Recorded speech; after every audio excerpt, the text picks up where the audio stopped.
this video, we'll show you what to do after your auction has ended. There is no automatic process when an auction has ended, and this gives your organisation the flexibility to wrap up the auction as you want.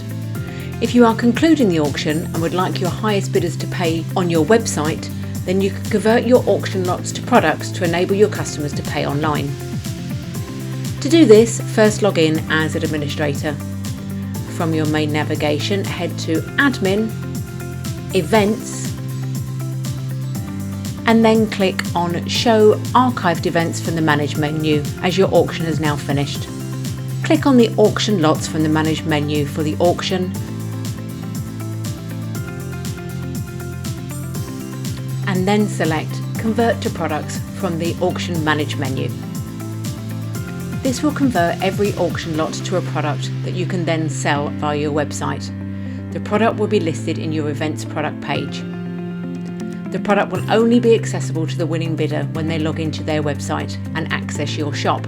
If the reserve price has not been met, then no conversion will take place. Then click on Email High Bidders. This will send an email to all those winning bidders informing them that they can now pay for the auction on your website. And that's it, you now know what to do when your auction has ended.